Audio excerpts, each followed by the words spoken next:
자, 그러면 오늘 말씀 히브리서 말씀 보도록 하겠습니다. 오늘 31번째 시간이고요. 드디어 히브리서 11장을 이제 결론 내면서 12장으로 들어가는 길목에 있습니다. 우리 11장 32절부터 마지막 절까지, 그리고 12장 3절까지 함께 읽도록 하겠습니다. 신약 성경 366면에 있습니다. 히브리서 1장 32절부터 12장 3절까지. 잠도 깰 겸 우리 교독하도록 하겠습니다. 힘차게 한번 읽어주세요. 제가 먼저 32절 읽겠습니다. 내가 무슨 말을 더 하리요? 기드온, 바락, 삼손, 입다, 다윗 및 사무엘과 선지자들의 일을 말하려면 내게 시간이 부족하리로다. 그들은 믿음으로 나라들을 이기기도 하며 의를 행하기도 하며 약속을 받기도 하며 사자들의 입을 막기도 하며 불의 세력을 멸하기도 하며 칼날을 피하기도 하며 연약한 가운데서 강하게 되기도 하며 전쟁에 용감하게 되어 이방 사람들의 진을 물리치기도 하며 여자들은 자기의 죽은 자들을 부활로 받아들이기로 하며 또 어떤 이들은 더 좋은 부활을 얻고자 하여 심한 고문을 받되 구차히 풀려나가기를 원하지 아니하였으며 또 어떤 이들은 조롱과 채찍질 뿐 아니라 결박과 옥에 갇히는 시련도 받았으며 돌로 치는 것과 톱으로 켜는 것과 시험과 칼로 죽임을 당하고 양과 염소의 가죽을 입고 요리하여 궁핍과 환난과 학대를 받았으니 이런 사람은 세상이 감당하지 못하느니라. 그들이 광야와 산과 동굴과 토굴에 유리하였느니라. 이 사람들은 다 믿음으로 말미암아 증거를 받았으나 약속된 것을 받지 못하였으니 이는 하나님이 우리를 위하여 더 좋은 것을 예비하셨은즉 우리가 아니면 그들로 온전함을 이루지 못하게 하려 하심이라. 이러므로 우리에게 구름같이 둘러싼 허다한 증인들이 있으니 모든 무거운 것과 얽매이기 쉬운 죄를 벗어버리고 인내로써 우리 앞에 당한 경주를 하며. 자, 2절하고 3절은 우리 1년표이기 때문에 같이 읽도록 하겠습니다. 2절입니다. 믿음의 주여 또 온전하게 하시는 이인 예수를 바라보자. 그는 그 앞에 있는 기쁨을 위하여 십자가를 참으사 부끄러움을 개의치 아니하시더니 하나님 보좌 우편에 앉으셨느니라. 너희가 피곤하여 낙심하지 않기 위하여 죄인들이 이같이 자기에게 거역한 일을 참으신 일을 생각하라. 아멘. 어느덧 히브리서 이제 11장의 마지막에 들어섰습니다. 오늘 결론을 맺고 동시에 12장에 들어갈 텐데요. 이제 길고 긴 히브리서의 순례길이 어느 정도 마감이 되고 있는 것 같아요. 한 5번 정도 한 번 더 하면 이제 히브리서가 끝날 것 같습니다. 어느 성경보다 참 어렵죠. 중간중간에 정말 헤어나올 수 없는 깊은 웅덩이 같은 곳도 많았고, 저도 한계를 느꼈던 게 보통 설교자는 어려운 말씀을 쉽게 전하는 게 은사가 돼야 되는데 저는 올해 어려운 걸 더 어렵게 전하는 것 같아서 여러분에게 참 미안한 마음이 참 많이 들어요. 지난주도 좀 많이 힘들었다는 얘기도 들었고요. 그래서 오늘은 조금 더 어려운 걸 최대한 쉽게 설명하면서 여러분이 정말 와닿을 수 있도록 설명할 텐데요. 오늘 제목이 참 독특하죠. 믿음으로 산다는 게 뭘까? 도대체 믿음이 이 땅에서 우리에게 주어졌을 때 우리에게 주어진 어떤 믿음이라는 건 어떻게 사는 것을 얘기하는 걸까? 좀 실질적인 것들 함께 다루려고 합니다. 자, 그거 보기에 앞서서 우리 구조를 좀 보도록 하겠습니다. 오늘 구조는 조금 독특해요. 한번 화면 띄워주실까요? 네. 구조 한번 보여주세요. 네. 저만 보이나요? 네. 자, 제가 구조를 안 드렸나 봐요. 제가 한번 나눠 드릴게요. 자, 오늘은 어떤 내용이냐면 첫 번째, 지난번에 이어서 믿음으로 하나님의 인정을 받은 선진들에 대한 모습을 볼 텐데 32절부터 38절까지 모세 이후 시대의 사람들에 대해서 좀 다룰 거고요. 그리고 나서 결론이 어디냐면 39절과 40절입니다. 이 결론 부분을 매듭 짓고 나면 1절부터 3절까지 12장 1절부터 3절까지가 결론에 이은 그 결론에 대한 권면에 대한 내용입니다. 그러니까 우리가 11장과 12장이 떨어진 내용이 아니에요. 12장으로 연결이 됩니다. 그래서 여러분이 이 구조를 조금 기억하시면서 본문을 보시면 좋을 것 같습니다. 자, 거두어 주시면 되겠습니다. 자, 그러면 우리 32절 말씀 먼저 보도록 하겠습니다. 32절 같이 읽을까요? 시작. 내가 무슨 말을 더 하리요? 기드온, 바락, 삼손, 입다, 다윗 및 사무엘과 선지자들의 일을 말하려면 내가 시간이 부족하리로다. 자, 여기에 열거된 인물들은 사사시대부터 왕국 초기의 사람들을 다 포함한 겁니다. 시간 순으로 배열하지는 않은 것 같아요. 자, 그런데 한 명 한 명의 이름을 보면 우리에게 익숙한 이름들이 있죠. 기드온, 또 삼손, 다윗, 사무엘. 여러분 성경을 찾아보시면 이 인물들에 대한 이 믿음의 스토리가 굉장히 많아요. 그런데 이걸 이제 히브리서 기자는 뭐라고 얘기해요? 한 명 한 명의 스토리를 다 다루기에는 시간이 나에게 부족하다. 여러분, 이게 히브리서 기자가 귀차니즘이라서 이렇게 한 게 아닙니다. 이게 어떤 의미냐면 당시의 고대 문학에 있어서 문학적인 표현이에요. 그러니까 내가 시간도 없고 쓸 지면도 없어서 이렇게 마무리하겠다라는 말을 이렇게 문학적으로 표현한 내용이 내게 시간이 부족합니다 라고 쓴 거예요. 자, 그건 또한 어떤 의미냐면 믿음으로 내가 앞에서 풀어왔던 선진들의 스토리들처럼 이렇게 이 사람들까지 풀어내기에는 내가 시간이 부족하다라는 얘기가 동시에 그만큼 믿음의 선진들이 많다라는 얘기예요. 내가 한 명 한 명의 이름을 다 나열할 수 없을 정도로 이 믿음의 선진들은 너무나 많다. 나중에 이 믿음의 선진들이 우리의 믿음의 증인들이 됩니다. 그러니까 시간도 부족하지만 그것보다 나는 얼마든지 믿음의 증인들을 내세울 수 있다라는 표현이 지금 이 표현이에요. 32절에. 자, 그리고 나서 33절과 34절은 어떤 의미냐면 믿음으로 승리하는 자들의 모습에 대해서 나옵니다. 어떻게 믿음으로 승리하는가? 33절과 34절. 그들은 믿음으로 나라들을 이기기도 하며 의를 행하기도 하며 약속을 받기도 하며 사자들의 입을 막기도 하며 불의 세력을 멸하기도 하며 칼날을 피하기도 하며 연약한 가운데서 강하게 되기도 하며 전쟁에 용감하게 되어 이방 사람들의 진을 물리치기도 하며. 자, 앞을 보시고 여기에는 네 그룹이 나옵니다. 믿음을 가지고 승리한 자들 네 그룹이 나오는데 첫 번째 보시면 믿음으로 뭘 이겼다고요? 나라를 이긴 사람들.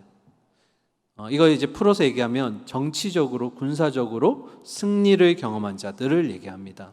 제가 이 내용을 다룰 때 이 부류에 대한 인물들을 한 명 한 명씩 좀 예를 들어 드릴게요. 자, 믿음으로 나라를 이긴 사람들 하면 저는 가장 대표적인 예를 들 수 있는 사람이 여러분이 너무 잘 아시는 다윗 왕을 소개해 드리려고 해요.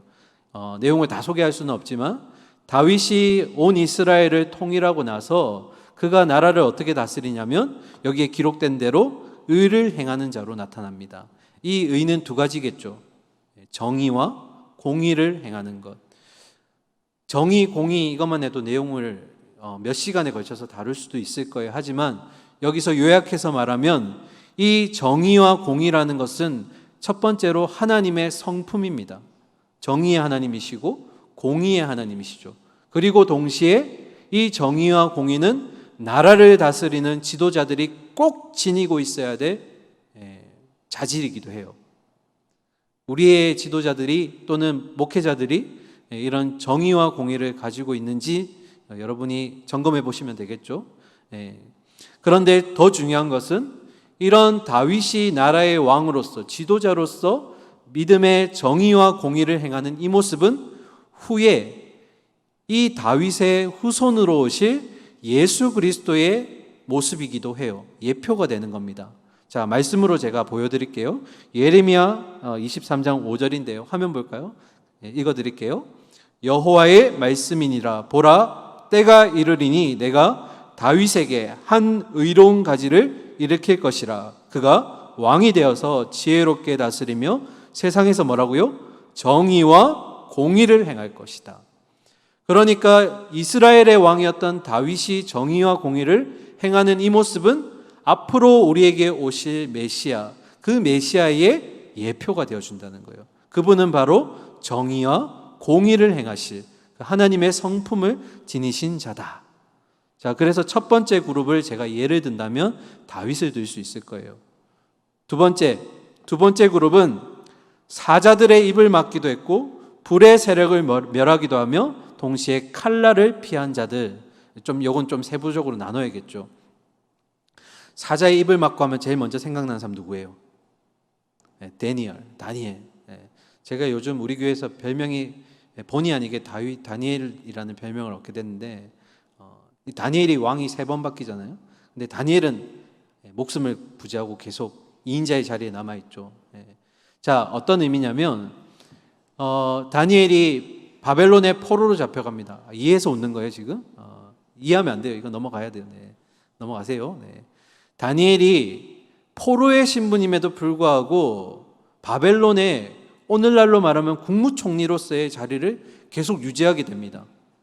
그러니까 바벨론 본토에 있던 백성들이, 특히 관직에 있는 자들이 불평불만해요. 왜 우리나라 사람이 아니라 이방민족, 그것도 포로된 자가 우리나라의 2인자, 왕 밑의 역할을, 세력을 가질 수가 있는가? 그래서 왕에게 밀고를 합니다.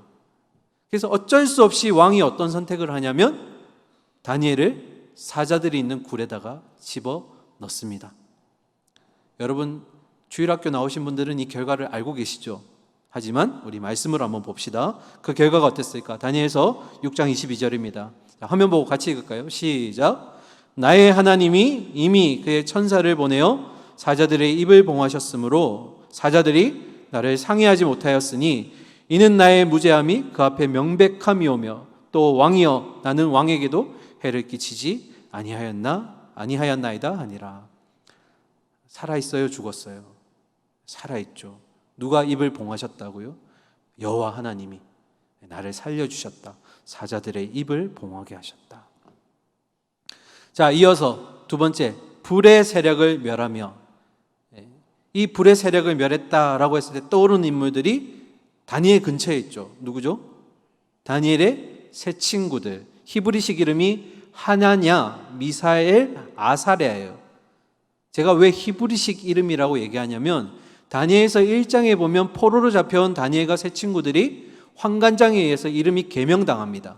바벨론식 이름으로. 그 이름이 어떻게 되냐면 다니엘은 벨드사살이라는 이름으로, 그리고 친구인 하나냐는 사드락으로, 미사엘은 메삭으로, 아사랴는 아벤느고로라는 이름이 개명이 됩니다. 바벨론식 이름으로. 제가 이걸 소개해드린 이유는 다음에 우리가 읽을 말씀에 이 이름들이 바벨론식 이름으로 기록되었기 때문이에요. 자, 스토리는 간단합니다. 이 3명의 친구들이 바벨론 사람들이 만든 금신상에 절하지 않았다는 이유로 고발당하게 됩니다. 그래서 보통 불에 뜨겁게 7배가 된다는 풀무불에 던져지게 됩니다. 그 결과가 어떻게 됐을까요? 한번 봅시다. 다니엘서 3장입니다. 26절. 느부갓네살이 맹렬히 타는 풀무불 아기 가까이 가서 불러 이르되 지극히 높으신 하나님의 종 누구요? 사드락, 메삭, 아벤느고야. 자, 이 친구들은 바벨론식 이름으로 개명된 다니엘의 세 친구들입니다. 나와서 이리로 오라 하매 사드락과 메삭과 아벤느고가 불 가운데서 나온지라. 총독과 지사와 행정관과 왕의 모사들이 모여 이 사람들을 본즉 불이 능히 그들의 몸을 해하지 못하였고 머리털도 그을리지 아니하였고 겉옷빛도 변하지 아니하였고 불탄 냄새도 없었더라. 자, 28절은 같이 읽읍시다. 시작. 느부갓네살이 말하여 이르되 사드락과 메삭과 아벤느고의 하나님을 찬송할지로다. 그가 그의 천사를 보내사 자기를 의뢰하고 그들의 몸을 바쳐 왕의 명령을 거역하고 그 하나님 밖에는 다른 신을 섬기지 아니하며 그에게 절하지 아니한 종들을 구원하셨도다. 여전히 살아있죠. 살아있을 정도가 아니라 왕이 바벨론의 나라들에게 명령을 내립니다. 이들의 하나님을 믿어라. 이들이 진짜 믿는 신이 하나님이 맞다. 참 놀라운 일이죠. 이방신을 절하지 않았는데 오히려 그것이 하나님을 따르게 하는 온 백성의 명령으로 떨어지게 됩니다. 자, 세 번째, 칼날을 피한 자들. 대표적인 예가 사울의 칼날을 피했던 다윗, 그리고 아합과 그다음에 그의 아내였던 이세벨을 피했던 엘리야의 모습. 성경을 읽지는 않지만 이 두 명을 예를 들 수 있습니다. 자, 여기가 이제 두 번째 그룹이고요. 세 번째 그룹 봅시다. 세 번째는 연약한 가운데서 강함을 얻은 자들, 강하게 된 자들을 얘기합니다. 저는 딱 이러면 한 명이 떠올라요. 병에서 회복된 왕, 누굴까요? 히로 시작하는 왕이에요. 히스기야. 히스기야는 제가 조금 소개를 해드릴게요. 히스기야는 이 남과 북이 나누어진 이스라엘 남유다 지역의 13번째 왕입니다. 이 히스기야 왕이 하나님께 참 정직한 왕이었어요. 더럽혀진 성전을 깨끗하게 정리하고요. 그리고 이방신들을 다 몰아내고, 그리고 영적인 각성운동, 우리말로 하면 이제 부흥운동, 이 운동을 벌이게 됩니다. 그래서 하나님께 참 칭찬을 많이 받죠. 그런데 그가 말년에 문제가 하나 생겨요. 병에 걸리게 됩니다. 이 병을 등창이라고 얘기하는데요. 등창이 뭐냐면 등에 악성 종기가 생기는 거예요. 몸에 등 뒤에. 여러분 오늘날 현대의학으로 하면 이 등창은 이 치료하기 쉬운 종기의 일종이에요. 그냥. 그런데 이 고대 사회 때는 등창이 나면 대부분이 죽었습니다. 치료할 방법을 얻지 못했기 때문에 굉장히 심한 고통과 그리고 막 중간에 고름도 나오고 막 너무나 아프다가 죽게 돼요. 그 병에 지금 이 히스기야가 걸리게 돼요. 우리나라의 그 국사도 보다 보면 조선시대 왕들이 이 등창 때문에 죽어나간 왕들이 굉장히 많아요. 예를 들면 제가 찾아보니까 문종, 성종, 효종, 현종, 숙종, 이 왕들이 전부 다 등창에 걸려서 죽게 돼요. 그러니까 그때 당시에는 치료법이 없었기 때문에 등창이라는 것이 굉장히 위험한 질병이었습니다. 이 병에 걸렸을 때 여러분 히스기야가 어떻게 했을까요? 말씀을 한번 봅시다. 열왕기하 20장입니다. 1절부터 3절까지. 그때 히스기야가 병들어 죽게 되매 아모스의 아들 선지자 이사야가 그에게 나와서 그에게 이르되 여호와의 말씀이 너는 집을 정리하라. 내가 죽고 살지 못하리라 하셨나이다. 자, 이사야가 이렇게 선언했죠. 그때 이제 히스기야가 어떻게 하는지 봅시다. 2절 같이 읽을까요? 시작. 히스기야가 낯을 벽으로 향하고 여호와께 기도하여 이르되 3절 여호와여 구하오니 내가 진실과 전심으로 주 앞에 행하여 주께서 보시기에 선하게 행한 것을 기억하옵소서 하고 히스기야가 심히 통곡하더라. 여러분 누군가 나에게 와서 이제 임종이 얼마 안 남았다, 그 병으로 인해서 죽게 되었다고 했을 때 그 절망적인 소식이 우리에게 얼마나 아픔이겠어요. 근데 히스기야는 어떻게 하죠? 그 자리를 바로 기도의 자리로 바꿔요. 벽을 향해서 무릎을 꿇고 주님 기도합니다. 해결하여 주세요. 눈물로 기도합니다. 결과는 어떻게 됐을까요? 하나님이 낫게 해주실 뿐만 아니라 인생의 15년이라는 시간을 더 그에게 부여해 주십니다. 하나님의 은혜가 임하게 되죠. 그래서 아까 뭐라고요? 세 번째 그룹이 연약함에서 강함을 얻게 된 자들. 그리고 이제 마지막 네 번째는 전쟁에 용감하게 되어 이방 사람들의 진을 물리친 자들. 이건 예를 들지 않겠습니다. 왜냐하면 너무나 이스라엘 역사에 이런 사람들이 많았기 때문에. 선지자들, 지도자들, 왕들 대부분이 이런 경험을 했죠. 자, 여기까지가 이제 승리의 모습이었고, 이제 35절부터 시작되는 내용들은 이와는 좀 반대되는 내용입니다. 믿음 때문에 고난당하고 죽음당하는 그런 모습들 한번 보도록 하겠습니다. 35절 여자들은 자기의 죽은 자들을 부활로 받아들이기도 하며 또 어떤 이들은 더 좋은 부활을 얻고자 하여 심한 고문을 받되 구차히 풀려나기를 원하지 아니하였으며. 자, 좀 끊어서 갑시다. 자기의 죽은 자들을 부활로 받아들이기로 한 여자들이라 돼 있죠. 예를 들어드릴게요. 2명입니다. 첫 번째는 엘리야와 관련된 사르밧 과부입니다. 이 이스라엘에 기근이 찾아옵니다. 비가 오지 않게 돼요. 그때 하나님이 이 사르밧에 있는 한 과부에게로 엘리야를 인도해냅니다. 그리고 거기에서 먹을 것을 얻어 생활하게 됩니다. 그런데 그 사르밧 지역의 과부의 소중한 아들이 죽게 됩니다. 그때 이 엘리야의 기도를 통해서 죽었던 아들이 살아나게 됩니다. 부활하게 되죠. 그리고 또 한 여인은 누구냐면 바로 엘리사와 관련된 여인입니다. 누굴까요? 수넴 여인입니다.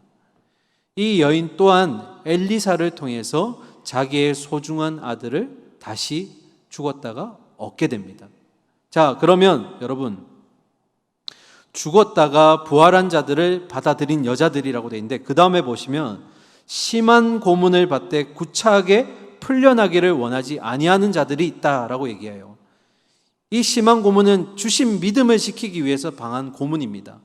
그런데 구차하게 풀려나지 않았다라고 되어 있어요. 그 이유를 앞에 기록하고 있습니다.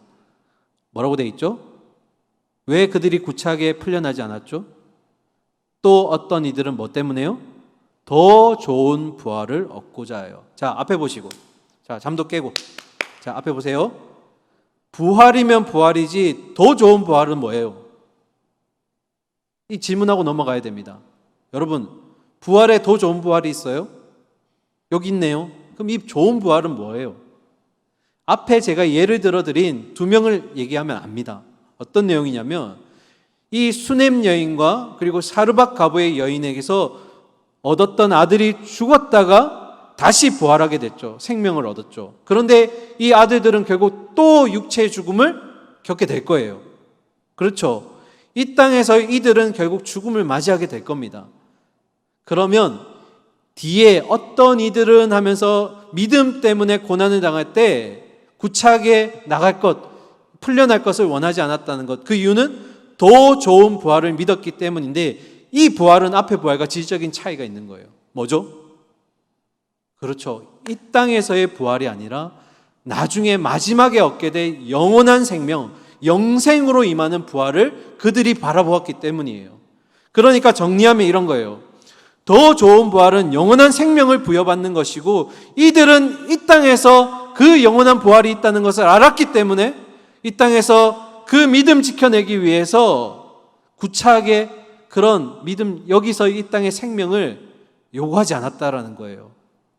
그러니까 이 땅에서의 삶이 다가 아니라 우리에겐 영원한 생명의 그 나라, 그 생명이 있다는 것을 지금 이들이 믿고 있기 때문에 그 믿음의 확신이 근거가 되니까 하나님과 그의 나라를 위해서, 그의 의를 위해서 이 땅에 주어진 자신의 생명을 기꺼이 바칠 수 있었다라는 거예요.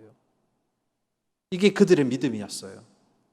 내가 비록 믿음 때문에 이 땅에서 고난받았지만, 그러나 나에게는 누구도 줄 수 없는 영원한 생명, 정말 값진 생명을 그분이 주실 거야. 그러니까 이 땅에서 나는 믿음 때문에 혹시라도 생명을 잃더라도 그건 값어치가 있는 일이야. 지금 이런 고백인 거예요. 자, 이어서 좀 잔인한 내용 볼 겁니다. 이들이 믿음 지켜내기 위해서 이 땅에서 어떤 고난을 당했는지 한번 보세요. 36절과 37절입니다. 자, 우리 좀 쫄깃쫄깃한 마음으로 봅시다. 36절 같이 읽읍시다. 시작.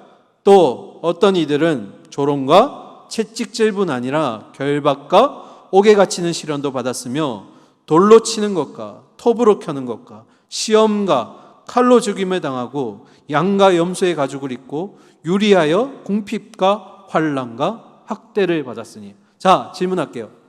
여러분 중에, 저를 포함해서 여러분 중에 믿음 때문에 이런 고난 당하신 적 있으신 분? 있어요, 없어요? 있으면 손 한번 들어보세요. 그러니까 우리는 정말 은혜 받은 백성들이에요. 축복의 백성이에요. 믿음으로 자유롭게 주님의 이름을 부르고 뜨겁게 찬양할 수 있고 기도할 수 있고 예배할 수 있다는 게 얼마나 우리에게 주어진 선물이에요. 전혀 그런 표정들이 아니지만 우리에게 주신 선물이라고요. 우리가 정말 주님을 자유롭게 부를 수 있다는 게 이게 얼마나 감동이에요. 지금 보세요. 36절 37절 보면 너무나 생생한 현장이잖아요. 내가 주님을 믿음으로 고백하기 위해서 바쳐야 될 게 뭐예요? 조롱과 채찍질과 박해와 감옥에 갇히는 것, 이것으로도 모자라가지고 나중에 어떻게 돼요? 돌로 치고 그리고 톱으로 켰대요. 이거 좀 이따 제가 설명드릴게요. 그리고 심지어는 내 목숨을 내놔야 되는 거예요. 이게 얼마나 우리에게 있어서 믿음을 요구하는 거예요. 여러분이 현장에서 이런 믿음 때문에 당하는 고난에서 끝까지 믿음 지켜내겠다고 여러분 확신할 수 있어요? 확신할 수 있어야 돼요. 그러려면 아까 앞에 그 내용이 우리에게 근거가 돼야 돼요. 이 땅의 삶이 다가 아니다.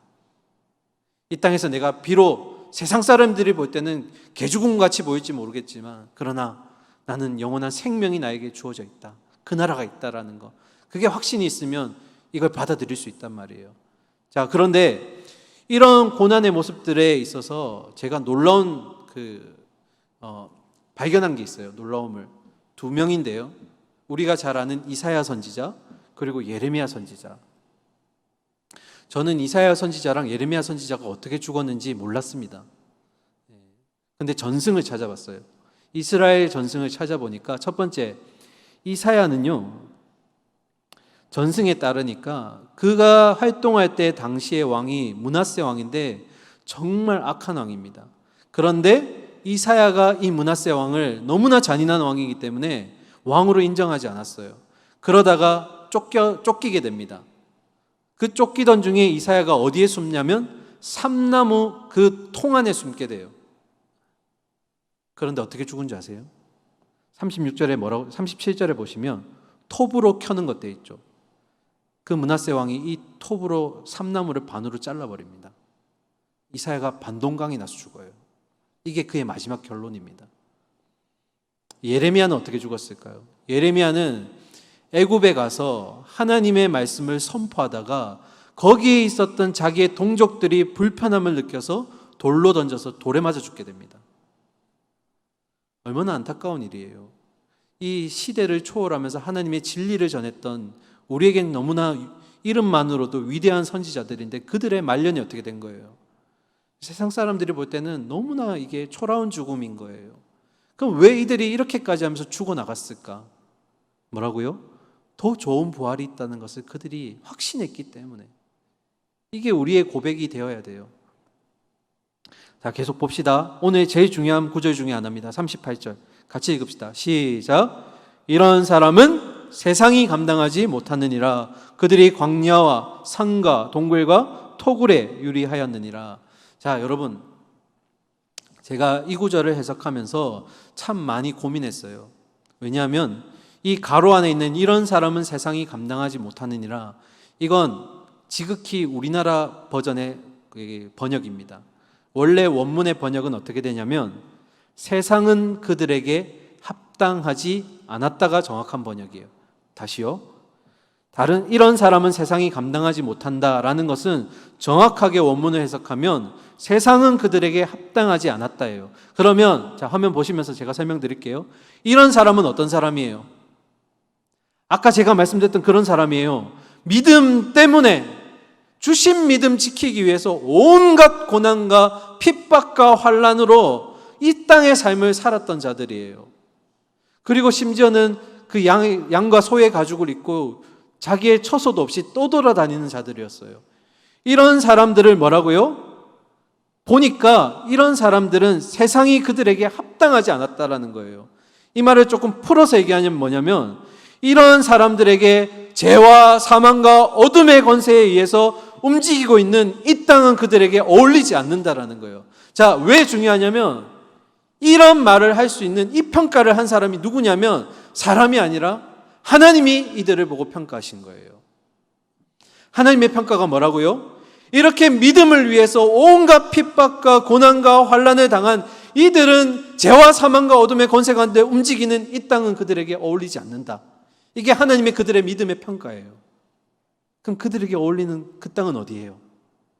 하나님이 예비해 두신 그 땅, 하나님이 만들어 놓으신 영원한 처소, 다시는 죽지 않고 영원한 기쁨의 자리, 거기가 진짜 이들에게 합당한 자리다. 그러니까 38절에 이런 사람은 세상에서 감당하지 못한다는 것은 사람의 평가가 아니라 그들을 바라보신 하나님의 평가였던 거예요. 오늘 우리에게 주시는 평가가 이런 평가가 되어야 됩니다.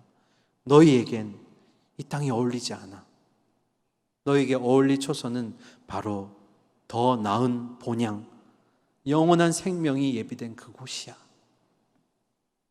여러분, 세상 사람들은요, 예수를 믿는 우리를 보면 이해하지 못해요. 왜 이해하지 못할까?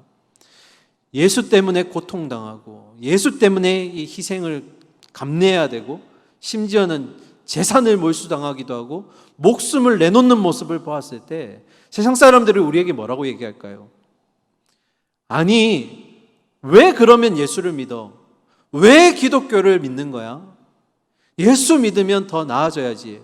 삶이 더 윤택해져야지.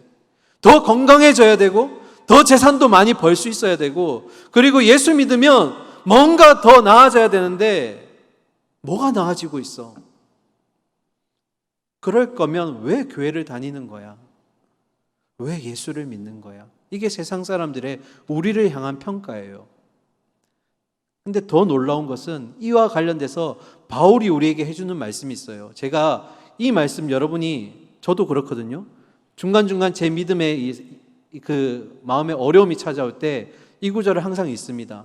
되뇌어요. 어떤 구절일까? 고린도전서 15장 19절입니다. 체크해 두세요. 고린도전서 15장 19절. 같이 읽겠습니다. 시작. 만일 그리스도 안에서 우리가 바라는 것이 다만 이 세상의 삶뿐이면 모든 사람 가운데 우리가 더욱 뭐라고요? 불쌍한 자야. 저는 이 말씀 구절 보면 정말 와닿아요. 무슨 말이에요? 우리가 이렇게 예수를 믿기 때문에 이 땅에서 핍박당하고 정직을 지키기 위해서 감내해야 되는 고통들, 그런데 문제는 뭐예요? 만약에 내세가 없다면, 다음 세상이 없다면 바울이 뭐라는 거예요? 우리만큼 비천한 자가 없다라는 거예요. 우리만큼 불쌍한 자가 없다는 거예요. 있지도 않은 하나님을 믿고 다음 세상을 믿고 영원한 생명을 믿는 자들, 이 구절이 여러분의 믿음의 의심이 찾아올 때 우리에게 주시는 메시지예요. 그게 진짜 사실이라면 우리는 정말 불쌍한 자들이에요. 하지만 아닌 걸 알죠. 왜 그렇게 고난당했어요? 왜 그렇게 핍박당했죠? 이 믿음의 선진들이 그렇게까지 하면서 믿음을 지켜낸 이유가 뭐예요? 분명히 있어. 분명히 믿음 가운데 우리가 마지막에 도착해야 될 본향이 있어. 영원한 생명이 있어.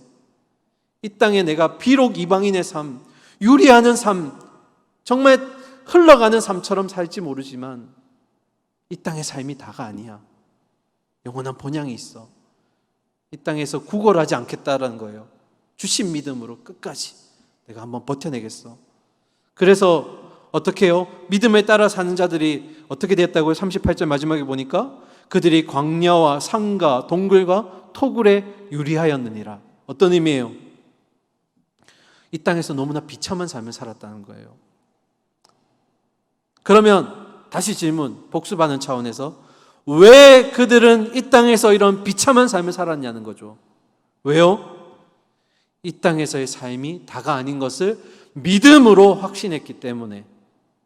무엇으로요? 주신 믿음으로 우리에게 더 나은 본향, 더 나은 상급이 있다는 것을 그들이 믿었기 때문이에요. 그래서 이 땅의 즐거움과 쾌락과 그런 유한한 것들을 다 내려놓은 거예요. 오늘 우리가 나그네의 삶을 살아야 되는 이유인 겁니다. 아시겠죠? 자, 마지막 결론 보겠습니다. 39절과 40절. 39절과 40절은 결론으로서 새 언약 백성인 우리에게 주어진 특권이 무엇인지 우리에게 소개해 주고 있어요. 봅시다. 이 사람들은 다 믿음으로 말미암아 증거를 받았으나 약속된 것을 받지 못하였으니 이는 하나님이 우리를 위하여 더 좋은 것을 예비하셨은즉 우리가 아니면 그들로 온전함을 이루지 못하게 하려 하심이라. 자, 여러분, 오늘 가장 어려운 이제 단계에 왔습니다. 자, 천천히 잘 설명할게요. 이 사람들, 39절에 이 사람들은 11장에 열거된 믿음의 모든 선진들을 얘기합니다. 이제 결론이니까. 자, 그런데 여러분, 히브리서 11장을 읽으면서 여러분이 도달한 결론이 이렇게 돼서는 안 돼요. 어떤 결론으로 도달하면 안 되냐? 갈 바를 알지 못했던 아브라함이 순종한 것처럼 나도 갈 바를 모르지만 아브라함처럼 순종해야겠다. 또는 앞으로 있을 일이 어떻게 될지 모르겠지만 믿음으로 순종했던 노아처럼 나도 그렇게 하나님께 무조건 순종하면 되겠다. 이렇게 결론이 나면 안 되는 거예요. 왜요? 39절에 뭐라고 돼 있어요? 이 사람들은 다 믿음으로 말미암아 증거를 받았으나 문제는 뭐예요? 약속된 것을 받지 못했다. 자, 제일 어려운 부분입니다. 잘 설명할게요. 39절의 약속은 정확하게 얘기하면 단수형입니다. 약속이에요. 그런데 우리가 지나오면서 제가 언급하지 않았는데 33절에도 약속이 있어요. 한번 볼까요? 33절. 자, 저 얼굴 보면 안 나와요. 제가 33절에 보면 약속이 있는데 여기에 약속은 복수형입니다. 약속들이에요. 이게 뭐가 그렇게 중요하냐? 약속들은 33절에 보니까 성취가 되었어요? 안 되었어요? 성취가 이루어졌어요. 그 말은 무슨 의미냐면 믿음의 선진들 각자에게 주신 특별한 약속들은 그들이 약속을 얻어서 성취가 되었어요. 자, 그런데 39절에 나오는 단수형의 약속은 그들이 공통적으로 받은 하나의 약속이 있다라는 거예요. 그런데 그 약속이 아직 성취가 안 된 거예요. 자, 그러면 그건 뭘까요? 구약의 믿음의 선진들이 공통적으로 받은 약속이지만 아직 일어나지 않은 약속, 그건 바로 아직 메시아가 오지 않았다라는 거예요. 공통된 약속은 바로 메시아예요. 예수 그리스도, 그분이 아직 오지 않았다. 자, 그러면 다시 39절로 돌아가서 이들이 약속을 받지 못했다는 건 메시아를 아직 보지 못했다라는 의미잖아요. 그런데 40절에 보면 하나님이 우리를 위하여 더 좋은 것을 예비하셨다. 자, 여기서 우리는 이제 넘어온 거예요. 새 언약 백성들, 우리를 얘기하는 거죠. 우리를 위해서는 더 좋은 것을 예비하셨다라고 해요. 그건 뭐였죠? 우리를 위해서 예수 그리스도가 죽으심으로써 영원한 안식처가 우리에게 믿음으로 허락되었다, 그거잖아요. 자, 그런데 문제는 이거예요. 40절 마지막에 우리가 아니면 그들로 온전함을 이루지 못하게 하려 함이라. 이 구절 제가 아주 오래전에 설명한 적이 있어요. 어떤 의미냐면 예를 들어 드릴게요. 여러분, 운동 종목 중에 저도 참 재밌게 보는 것 중에 하나가 계주예요. 계주. 주로 4명의 주자가 이어 달리기를 할 때 다음 사람으로 넘어갈 때 뭘 지어주죠? 바통을 지어주잖아요. 그러면 자, 질문할게요. 계주에서 가장 중요한 역할을 맡은 자는 누구예요? 가장 중요한 역할을 맡은 자 4명 중에 누구일까요? 다 중요하죠. 첫 번째 주자도 잘 뛰어야 되고 주자와 주자 사이에 바통을 전달하고 떨어뜨리지 않는 것도 중요해요. 그런데 가장 중요한 역할은 마지막 주자예요. 왜요? 그 주자가 결승선을 통과하지 못하면 앞에 주자들의 노력들이 다 물거품이 되는 거예요. 자, 이걸 우리의 신앙의 계주로 접목해 봅시다. 우리가 새 언약 백성으로서 약속하신 그 약속이 우리를 통해서 성취가 되지 않으면 그러면 우리는 누구가 되는 거예요? 계주로 따지면 마지막 주자가 되는 거예요. 우리를 통해서 예수 그리스도의 그 약속이 성취가 되지 않으면 구약의 그 믿음의 선진들이 아무리 그 많은 믿음을 증거로 남겼더라도 우리가 아직 그 계주를 통과하지 못했기 때문에 그들의 믿음도 뭐하여지지 못한다고요? 온전해지지 못한다는 의미예요. 그러니까 히브리서 기자는 뭘 얘기하는 거예요? 아직 약속을 받지 못했지만 믿음의 증거로 살아왔던 그 구약의 믿음의 선진들과 예수 그리스도를 통해서 새 언약 백성된 우리와 그런 연관을 가지고 있다는 거예요. 우리가 마지막 피니시 라인을 통과하면 이 믿음이 그 구약의 백성들도 또한 온전함을 이루게 될 것이다. 우리는 다 믿음으로 연결되어 있다는 얘기를 지금 하고 있는 거예요. 아시겠죠? 자, 어려운 거 빨리 넘어가겠습니다. 이제 겉면의 내용. 우리의 2021년의 표이기도 한 12장 1절부터 3절까지 내용 보겠습니다. 자, 먼저 1절. 이러므로 우리에게 구름같이 둘러싼 허다한 증인들이 있으니 모든 무거운 것과 얽매이기 쉬운 죄를 벗어버리고 인내로써 우리 앞에 다만 뭐하라고요? 경주를 해라. 우리가 지금 바통을 받아서 뛰고 있는 주자예요. 믿음의 지금 약속을 짊어지고 달려가고 있는 자입니다. 자, 그런데 앞에 보시면 우리가 이제까지 11장에서 계속 믿음의 선진들 얘기해왔잖아요. 그들이 히브리서 기자가 보기에는 구름같이 둘러싼 허다한 증인들이다. 이 말은 어떤 의미냐면 지금 11장에 거론한 인물들 말고도 믿음의 증거를 가지고 우리에게 보여줄 수 있는 증인들이 너무 많다는 거예요. 우리가 히브리서 11장에 기록되지 않은 유명한 인물이 있었죠. 라합은 기록됐는데 여호수아는 기록되지 않았어요. 그죠? 그 여호수아도 굉장히 믿음의 인물이잖아요. 또 그 외에도 믿음의 선진들이 참 많아요. 사사시대 때 지금 선지자들도 다 언급되지 않았고요. 이런 허다한 증인들이 우리에게 주어져 있다. 자, 그런데 히브리서 기자는 어떤 얘기를 하냐면 결국 우리가 새 언약 백성으로서 마지막 피니시 라인을 끌어가야 되는데, 끝내야 되는데, 그러기 위해서 우리는 이 믿음을 가지고 끝까지 인내해서 달려가야 된다. 무거운 짐들, 얽매이는 죄들 다 내려놓고 인내함으로써 끝까지 달려가야 우리가 피니시 라인에 도달하고 우리로 말미암아 믿음의 선진들, 그 증인들의 믿음도 온전해질 수 있다. 이 내용을 지금 설명하는 거거든요. 자, 그리고 나서 오늘의 가장 키포인트입니다. 12장 2절 같이 읽읍시다. 시작. 믿음의 주요 또 온전하게 하시는 이인 누구를요? 예수를 바라보자. 그는 그 앞에 있는 기쁨을 위하여 십자가를 참으사 부끄러움을 개의치 아니하시더니 하나님 보좌 우편에 앉으셨느니라. 자, 3절도 같이 읽읍시다. 너희가 피곤하여 낙심하지 않기 위하여 죄인들이 이같이 자기에게 거역한 일을 참으신 일을 생각하라. 자, 여러분 다 왔어요. 이제 거의 결론입니다. 자, 우리가 주목해야 될 단어 첫 번째 예수입니다. 우리 아내가 맨날 예수라고 안 하고 예수라고 해서 자꾸 이상하다고 하는데, 자, 여기에서 말하는 예수님은 신성을 가지신 하나님을 얘기하는 게 아닙니다. 다시요. 우리가 말하는 하나님의 아들 예수 그리스도, 그 천상에 있는 분을 얘기하는 게 아니라 이 땅에 성육신하셔서 사람의 몸을 입고 사람과 동일하신 예수 그리스도를 얘기하는 거예요. 자, 우리가 한번 더듬어 봅시다. 이 땅에 오신 예수 그리스도는 목적이 딱 한 가지였어요. 그게 뭐냐면 이 땅 가운데 이루어질 하나님의 뜻을 이루어 가시는 게 그분의 오신 목적이었어요. 그분의 목적은 하나님의 뜻을 이루는 것이었고, 그 목적을 이루기 위해서 그분은 수많은 수치와 벗겨짐과 고통을 당하셨어요. 그런데 그분은 참으셨죠. 채찍질과 조롱과 침뱉음과 그런 수많은 어려움 속에서도 그분은 하나님의 뜻을 이루기 위해서 참아내셨어요. 인내하셨단 말이죠.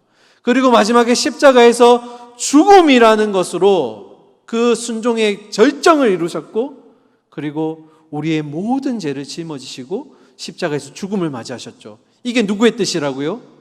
아버지 하나님의 뜻이었어요. 그런 예수님을 죽음에서 그냥 두지 않으셨죠. 하나님이 부활하게 하셨고, 마침내는 원래의 자리, 하나님 우편의 그 영광의 자리로 복원시켜 주셨어요. 자, 그러면 히브리서 11장을 제가 이렇게 결론 내면 안 된다고 했어요. 믿음의 선진들처럼 그냥 보이지 않는 그런 내용들 가지고 순종하면 되겠네. 이게 아니에요. 이들은 뭐라고요? 본이 아니라 증인들이에요. 어떻게 믿음의 삶들을 살아왔는지 우리에게 보여주는 증인이에요. 자, 그러면 우리의 진짜 본은 누구예요? 그렇죠. 믿음의 주요 온전하게 하시는 바로 예수 그리스도. 이 땅에서 그렇게 하나님의 뜻을 이루기 위해서 인내하셔야만 했고 수치를 당하셔야 했지만 끝까지 믿음으로 경주하셔서 마무리 지으신 분, 그분을 우리의 본으로 삼으라는 거예요. 자, 그런데 여기에 여러분이 한 가지 꼭 짚고 넘어가야 될 게 있어요. 뭐냐면 믿음의 주요 온전하신이라고 했는데, 믿음의 주 할 때 주가 로드로 적혀 있지 않아요. 원문으로 보면 주가 헬라어로 뭐라고 되어 있냐면 아르케고스라고 되어 있거든요. 여러분 갑자기 헬라어 꺼내서 당황하셨는데, 아르케고스의 아르케라는 단어가 원래 어떤 의미냐면 처음이란 단어예요. 이 처음이란 단어가 명사형으로 아르케고스로 바뀌면 창시자, 시작자가 돼요. 그리고 온전한 주여 할 때 온전한은 헬라어로 말하면 텔레이오테스라는 단어인데요. 여러분, 텔레라는 단어가 끝을 얘기합니다. 그러면 끝이다. 이걸 종합해서 말하면 믿음의 주여 온전하게 하시는 이는 원문적으로 해석하면 뭐예요? 그분이 바로 믿음의 처음이면서 동시에 끝, 완성이라는 거예요. 우리가 본으로 삼아야 될 예수 그리스도가 바로 믿음의 첫 창시자이면서 동시에 믿음의 완성하시는 분이시라는 거예요. 우리가 본이 되는 이유를 알겠죠. 그분이 믿음에 왜 우리의 본이 되는 거예요? 그분이 인내하심으로써 그 믿음을 완성해 내신 거예요. 이렇게 살아가야 돼 하고 우리에게 보여주신 분이라고요. 허다한 증인들 많지만 그들은 약속을 받지 못했어요. 하지만 그들은 믿었죠. 마지막 본향이 있다라는 것을. 그러면서 그 믿음의 메시아를 바라보면서 살아왔어요. 그리고 이제 그 바톤이 우리에게 넘어왔습니다. 그럼 우리는 누구를 바라봐야 된다고요? 믿음의 창시자요 완성자이신 예수 그리스도. 제가 일전에 말씀드린 적 있죠? 바라본다라는 것은 그냥 see 하는 게 아니에요. 보는 게 아니에요. 뭐였죠? 영어로 하면 fix one's eyes. 뭐예요? 모든 시선을 딱 고정시키는 거예요. 누구에게? 우리의 믿음의 본인 예수 그리스도에게만. 이 말은 이제 우리의 삶으로 적용하면 뭐예요? 내가 믿음 때문에 직장에서, 학교에서, 가정에서, 아니면 내 가까운 이성 친구를 통해서 어려움을 겪을 때 우리의 믿음의 본 대신 예수 그리스도가 어떻게 살아왔는지를 보라는 거예요. 어떻게 살아왔고 어떻게 인내로 믿음을 감내하셨는지, 그리고 그분의 삶대로 우리가 살아가야 된다는 거예요. 아시겠죠? 그러면 이 12장 2절을 마무리하면 이거예요. 신실함과 인내의 진정한 본은 바로 예수 그리스도예요. 그 예수 그리스도의 그 믿음의 처음이셨고 믿음의 마지막 정점이시면서 완성자가 되시는 그분에게만 우리의 시선을 말하는 거예요. 고정시키면서 믿음의 경주를 달려가라는 거예요. 그러면 어떻게 된다고요? 낮아지셨던 그분을 영광의 자리로 올리셨던 하나님이 우리에게 약속하신 그 마지막 본향을 우리에게 주시겠다. 믿음의 선진들이 이루어지지 않았지만 바라는 것들의 실상이라고 얘기했던 그거 보고 달려갔듯이 우리가 그렇게 달려가면 우리가 이 땅에서는 어쩌면 세상 사람들이 봤을 때 핍박당하는 것만 같고 기독교를 믿었음에도 불구하고 예수를 믿었음에도 아무런 이익이 없는 것 같고 오히려 이 희생당하고 죽음당하는 그런 모습으로 비춰질지 모르지만 하지만 하나님은 우리를 그렇게 두지 않으신다. 사랑하는 우리 청년 여러분, 그리고 우리 예배자들이요, 우리 이 화면을 마지막 문구를 보면서 제가 마무리하겠습니다. 화면 한번 띄워주실까요? 중요한 내용이니까 우리 같이 읽읍시다. 시작. 믿음의 사람은 눈에 보이는 대로 사는 자들이 아닙니다. 보이는 것들 그 너머에 있는 보이지 않는 것들을 사모하며 붙잡는 자들입니다. 그렇기에 믿음의 사람은 수많은 고난과 죽음이라는 상황 속에서도 자기를 의지하는 자에게 상 주시고 구원으로 또 영원한 생명으로 인도하시는 하나님을 붙들 수 있어야 합니다. 이게 우리의 결론이에요. 여러분, 화면 거두어 주셔도 됩니다. 왜 믿음을 가지시려고 해요? 우리가 왜 히브리서 11장을 통해서 그렇게 믿음을 꼼꼼히 살펴봤죠? 그 이유는 이 땅에서 여러분이 보이는 것들에 뭔가 이익을 취하기 위함이 아니에요. 이 땅이 다인 것처럼 살아가기 위함이 아니라고요.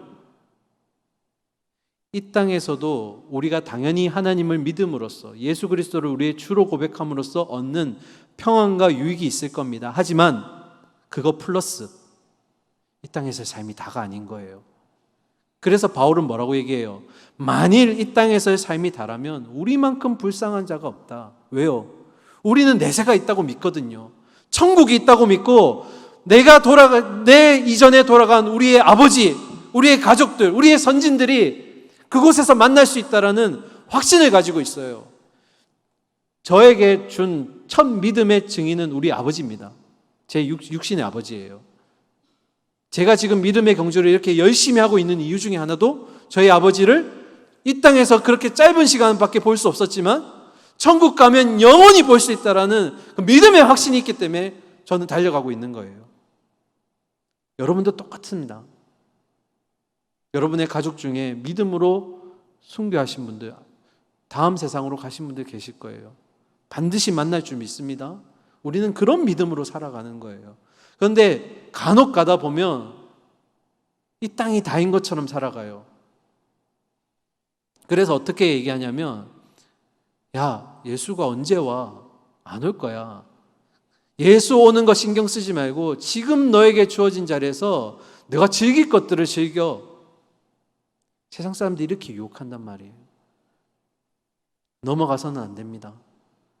믿음으로 인내함으로써 바라는 것들의 실상, 보이지 않는 것들의 증거를 붙들고 살아가는 우리 그리스도인들이에요. 우리의 본이 누구라고요?